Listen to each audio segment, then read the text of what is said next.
We are going to go on a field trip today to Ridgewood, Queens to check out the vintage stores there because I have this list of places in the city and I haven't made it out to Queens yet. It's been years since they've been on my list because I live fairly far away in Brooklyn and there's a chance I won't be living in New York City for very much longer. So I'm trying to check things off my bucket list. Today, I do have a couple of things I'm looking for. I want a bucket hat.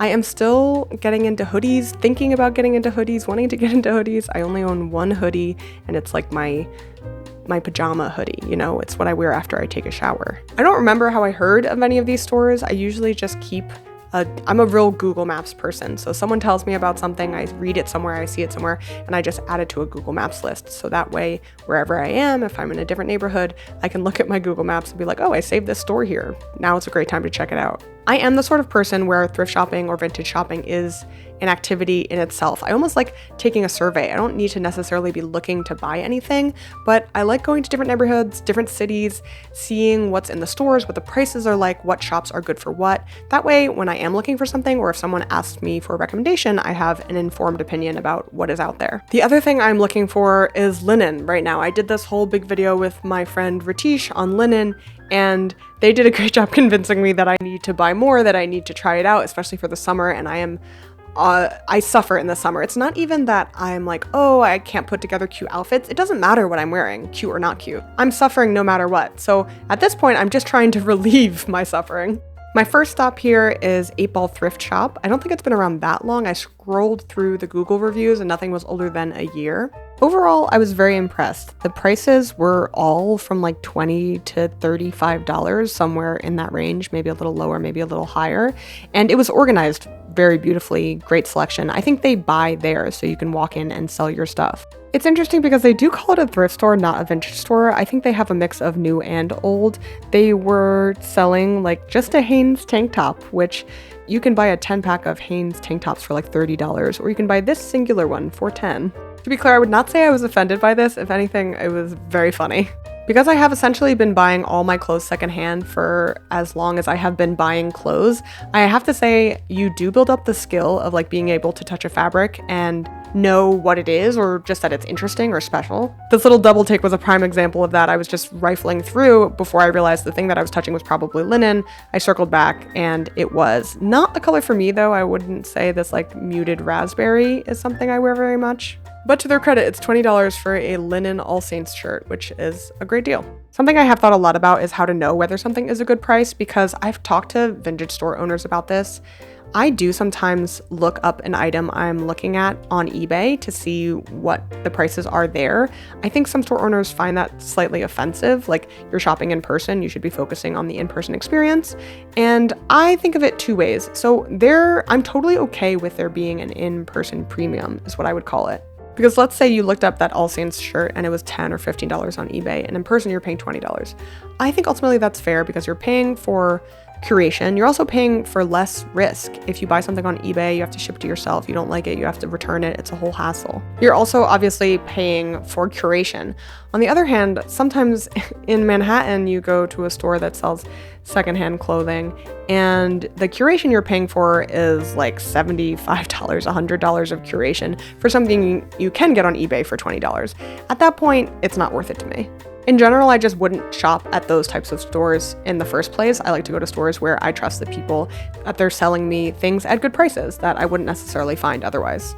I like the size of Eightball Thrift because you can pretty much go through the entire store in, 30 minutes, an hour, depending on which sections you actually want to rifle through. Sometimes I find places like L Train to be overwhelming. I don't want to go through that whole store and I'll feel like I'm missing out on stuff. That's something that has changed as I've gotten older. I just like smaller stores. For whatever reason, all the bucket hats I tried on though were too small for my head. This Kangol came the closest, but still too tight. It was also at that point way past lunchtime, so I asked the woman working there if she had any suggestions, and she said, oh yeah, there's a little Japanese market down the block, so that is where I headed.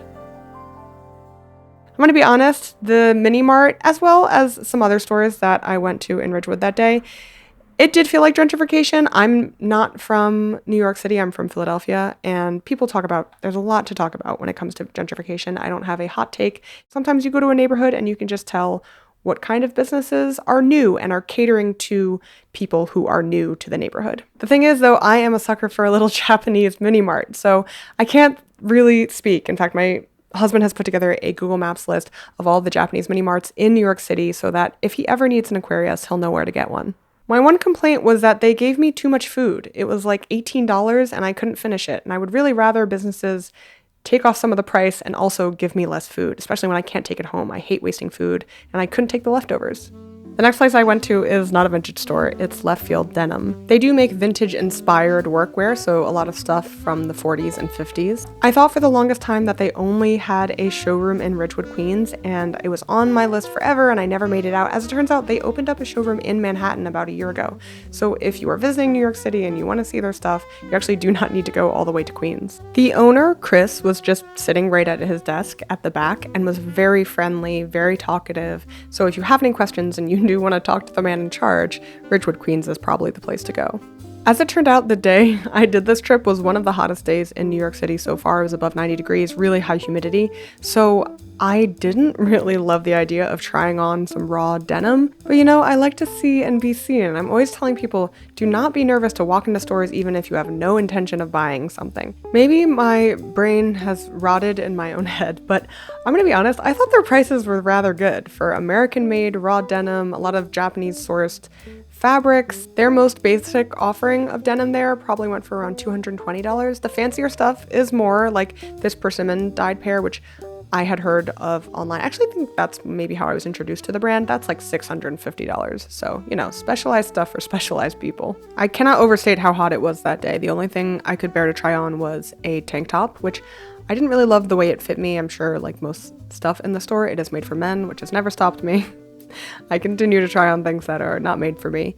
I didn't mind it so much. It was very stretchy, and he was like, oh, we're gonna have a less stretchier pair come out a couple weeks from then. So they are putting out tank tops if you're interested. I did pick up and look at a very nice hoodie, but was I gonna put fleece on my body at this point in time? No. Before I left, their mail lady came in, who they knew by name, just to cool off and chat for a little bit. We talked about why public pools are so gross, but it turns out she had a house with a pool, so she doesn't need to go to public pools. I do love shopping in person, partially because there are more risks when you shop online, but I don't always have the time to. I know most people don't. Even if they are buying clothing secondhand, they're usually buying it online. But the thing with online shopping is that a lot of your activity can get tracked and monitored. Surfshark helps with that. Surfshark VPN keeps you safe while you use public Wi-Fi and browse the web by hiding your IP address and encrypting your data. If you are shopping online, Surfshark blocks ads and trackers, so the prices of something won't jump up just because you've been clicking around. I feel like that always happens when I'm looking at flights. You glance at something and then a week later when you're ready to buy, it's much more expensive. I added Surfshark as an extension on my Chrome browser. It was very easy to set up and it like cleans up your internet experience. No ads, no pop-ups, no spin the wheel thingies. I really hate those. No things asking you to accept cookies. It's a very calming experience. If you are interested, you can go to surfshark.com/Persia or use code Persia at checkout to get 4 extra months of Surfshark VPN. There is no risk in trying it out because Surfshark has a 30-day money-back guarantee. Now on with the rest of the video. Next, I went to Fade to Black, which is a true vintage store, so everything here is going to be 20 years or older.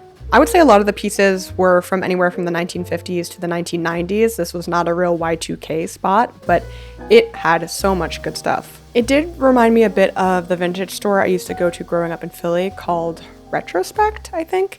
And that place didn't have so many like very famous finds, but just the vintage vibe, cowboy boots, I love the curation of these spaces. It's almost like set dressing. When I walked in, the owner was very nice and a little apologetic because of the state of the air conditioning. He asked what I was looking for. I did mention linen, and he said, I have one linen piece. And he handed me this overshirt by Polo Ralph Lauren. He was like, all I'm looking for right now is Ralph Lauren linen.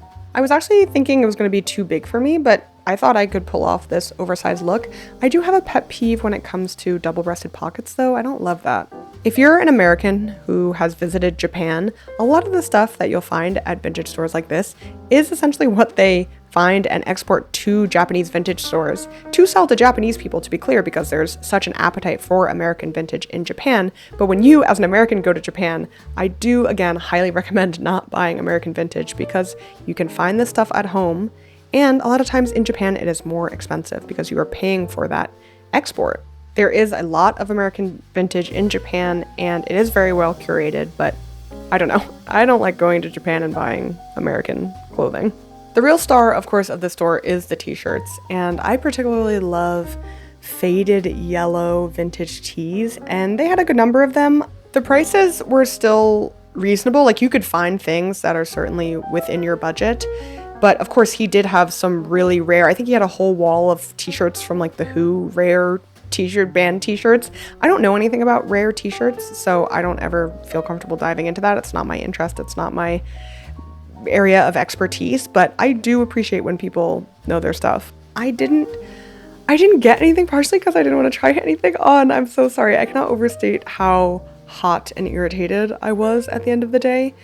It's not a very conducive shopping experience when you are that sweaty. Fade to Black does have a shop on Etsy. They have an Instagram, so I'm sure you can shop online if you would like to, but they seem to post mostly the bigger ticket items there. So if you're looking for the stuff that's like $20, $30, I think you are best advised to go in person. I wish there were more of these stores, or I feel like there should be more of these stores in New York City in general. Just the amount of shopping, the density of the shopping in Tokyo so far outstripes what is going on in New York City. One thing New York City does have in common with Tokyo, though, is that I think the secondhand shopping is just so much better out of the city center. Like, a lot of the secondhand shopping in Manhattan that is concentrated in Lower Manhattan, NoHo, Lower East Side, north of Chinatown, like that area. It feels picked over, way too expensive, all out of whack. I don't want to throw anyone under the bus, but like, I don't know, the Vintage Twin, like, I've been in some of those stores and I like only a very few of them. So that was Fade to Black. The owner was super nice. I think his name was Asher. Thank you, Asher. I had to do a little check-in here to see how sweaty I was looking because my next and final stop was Graceland. I braved the middle of the afternoon heat. I walked through the concrete jungle of Queens, New York, and lo and behold, Graceland was not open.